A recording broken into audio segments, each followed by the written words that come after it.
Our next section for the notes is going to be on graphing and measurement analysis. So when we start out with graphing, you've got two variables. The independent variable is the one that you, the experimenter, controls directly, and it's plotted on the x or horizontal axis. And the dependent variable changes as a result of the dependent variable, so it depends on it, and it is plotted on the y or the vertical axis. A lot of times in our labs, you'll see something that says plot a, say, distance versus time graph. Whenever you see something written as one variable versus another variable, it's always y versus x. So whatever quantity is mentioned first will be your dependent variable when you plot. Now, I know most of you have probably plotted line graphs before, but I just want to point out a couple of things that are important. You'll determine which variable is which, independent or dependent, and the range on which the independent variable is to be plotted. You'll need to determine if the origin is a valid data point. So is your line going to go through the origin, or will that be one of your actual data points? When you plot your graph, you want to spread out the data as much as possible. So don't have a tiny little graph just in a corner. You want to spread it out, and then also let each division on the graph paper stand for a convenient unit, and they all have to be equal. They must be the same division and spread out evenly. When you're working with the independent variable, you'll number and label the horizontal axis. You also need to include units in your label. And then you'll do those same steps for the dependent variable. After that, you can plot your data points on the graph, and then you're going to draw a best fit straight line or a smooth curve, depending on the trend of your data, through as many data points as possible. Sometimes this is called eyeballing or a trend line. Remember, you're just making your best estimation of the data points. It may not be exactly the same as what your lab partner would have done, but you're looking for a general trend. The important thing is not to connect the dots. This is do not connect the dots. You want to do a generic trend. And then you'll give your graph a title to say what it represents. There are 4 graphical relationships we're going to study. When I quiz or test you over these, I will ask you to be able to identify the shape of the graph and the corresponding equation that goes with the graph.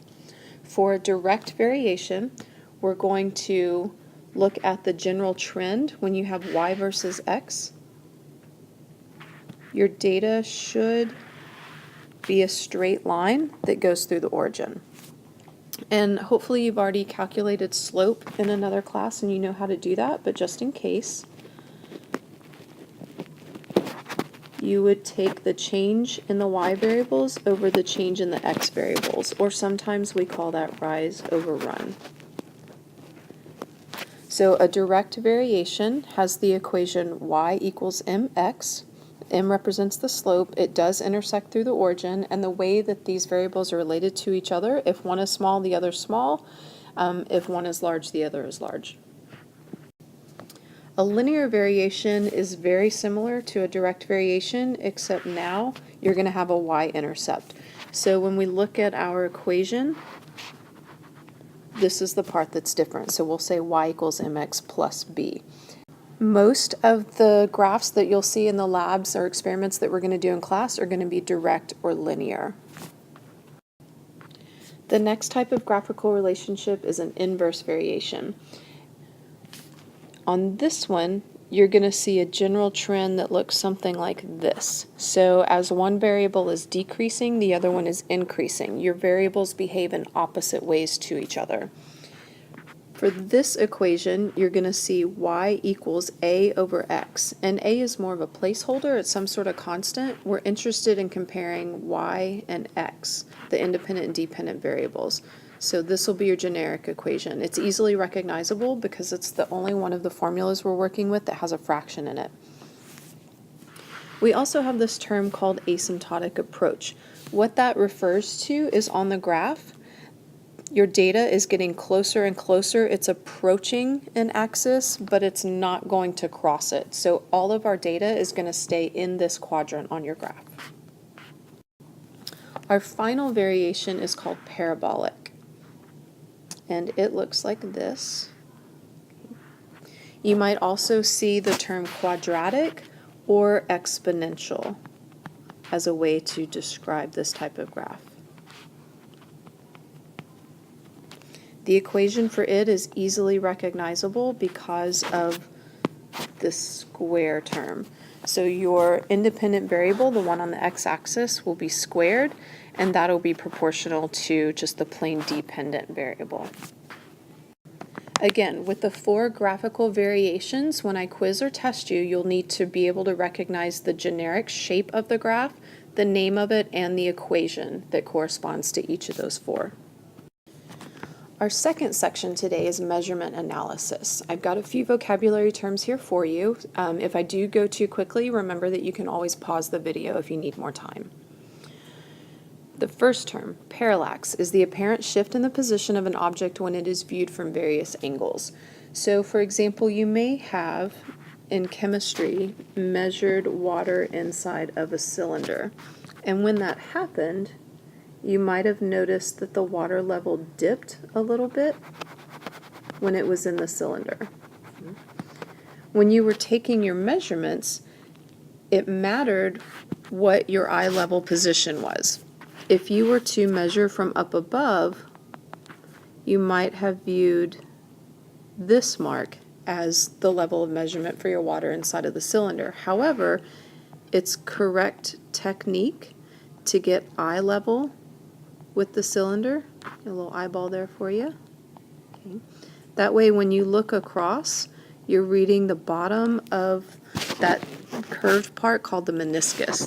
This one would be the correct level to read.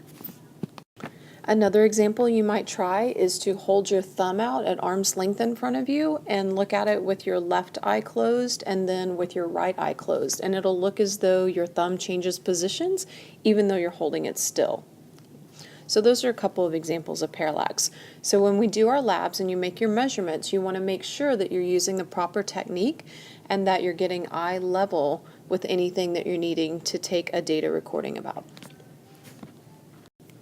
I included the next 2 terms in your notes, precision and accuracy, because sometimes people might get these confused or think that they're the same thing. They are in fact different. Precision is going to be the degree of exactness to which a measurement can be reproduced. So let's say you have a lot of trials in your lab experiment. If you get the same answer over and over again, that's going to indicate precision. So that reproduction of data is the key to recognizing it. Whereas accuracy describes how well the results of a measurement agree with an accepted value. You might get this on the first try. In order for something to be accurate, you do not have to have reproduced values. You just need to get the result that agrees with the expectation that you have in the lab itself. So only one trial is necessary for accuracy. To demonstrate the difference, I thought it would be helpful to use arrows on a bullseye target to represent the different cases. So we'll start with a bullseye that lands, an arrow that lands to the side, but I'm able to repeat that measurement. It may not necessarily be correct. I'm aiming for the bullseye and I don't hit it, but I am able to reproduce this measurement over and over again. So this would be an example of precision.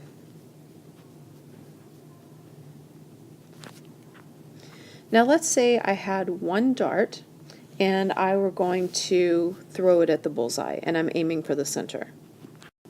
If I throw my dart or aim my arrow and hit it on the bullseye on the very first try, this would indicate that I have accuracy. I also have 2 more examples. There might be a possibility where you have someone throwing and they are absolutely horrible and scatter arrows or darts all over the target. So let's say this is you. There's no grouping of our arrows and none of them hit the target.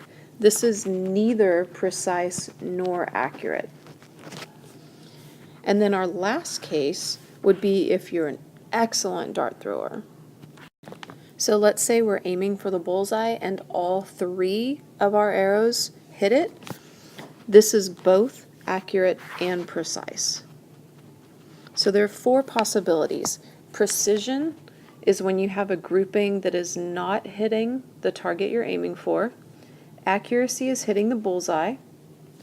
Neither all of our data is scattered all over. There's no grouping and nothing in the bullseye and the target that we're aiming for. And then lastly, we have both.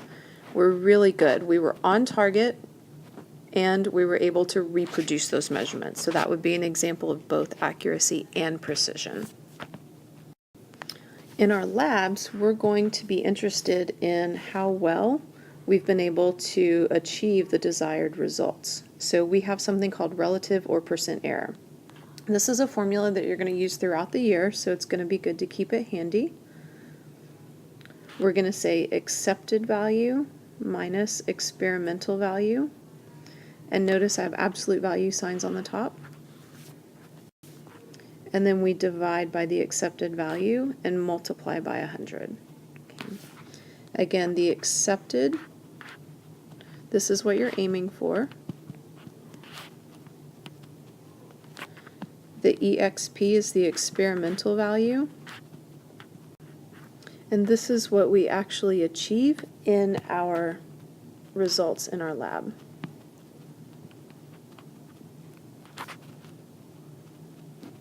So again, the accepted is what you're hoping to get. The experimental is your actual data. The closer to 0% error or relative error you have, that means you are more accurate. Next, we have some sources of error. So there might be times that you don't achieve a low percent error. Something might go wrong. And if you ever have over 10% error in any of your labs, I'm going to ask you to come up with some possible sources of error and explain what might have gone wrong in your lab and how you might be able to fix them in the future. We're going to group our sources of error into 3 categories: personal, systematic, and random. And so what I did for each of these is just gave you a couple of examples.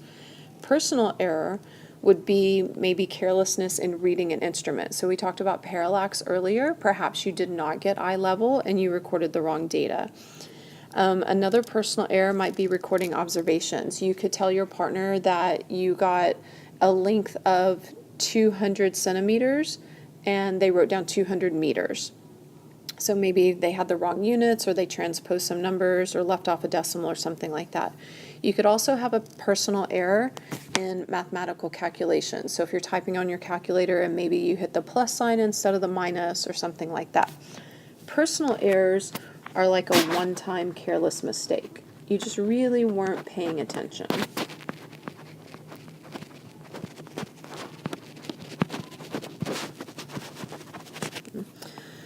On the other hand, we might have a systematic error that could be associated with a particular instrument or technique. So for example, if there's something wrong with your equipment, then that would be a systematic error. So you're using the triple beam balance and it's not zeroed properly, so you're getting the incorrect mass measurements. That would be a systematic error. For this part that says bias on the part of an observer, this would be something perhaps like a bad habit. It's not a one-time careless mistake. It's something that habitually is done over and over again that's incorrect in your lab technique. So for example, if a person always rounds up to the next whole number, regardless of whatever the actual data would be, that would be a bad habit. You want to record as much precision in your data as possible. Our third category for sources of error would be random. There might be times when you've gone back and you've checked your calculations, perhaps you redid the experiment, and you still can't figure out what's wrong. It very well may be a random error. You don't know why something is occurring and giving you bad results. Another example would be if you're in the middle of a lab and the fire alarm goes off. So you didn't know there was going to be a fire drill. That was unpredictable. You go outside, you come back, and let's say we were taking measurements on temperature. Well, obviously, if you had to take measurements that were every 30 seconds or so, you couldn't do that during the lab. So you're going to end up with some sort of error because of that unpredictable item. There also might be something that's beyond your control. So for example, if we're working with lenses and we need to focus some sunlight through our lens in order to look at those light rays, but it's really cloudy outside and we can't get the data we need because we need the sunlight to go through, that's out of your control. That's something that you can't help, so that might be an example of a random error. And lastly today, I want to talk a little bit more about some graphing methods. There are going to be some labs where you take data, you graph your data and look at the trends, and then you're going to make some predictions and then go test those predictions and see if you were correct. One thing that you might have to do is interpolate your data. So this would be an example of estimating values between known data points. So you're going to predict something between two values that you've already tried before. We also have extrapolation, which would be predicting values beyond the range of data points. Now for each of these, I wanted you to see if you could figure out which one is more reliable, interpolation or extrapolation. So let's look at an example. Let's say we've got some data points that are along our graph, and you were asked to interpolate. So you might take a guess and say, you know what, between these first two data points, I think that I can predict something that's going to happen right there. Okay, that seems pretty reasonable. Now let's say you're going to extrapolate. Beyond the range of the blue data points that we started with, I'm going to predict what's going to happen out here. And then you go back and test it. Well, which one of those do you think is more reliable? Hopefully you said interpolation, and I'll tell you why.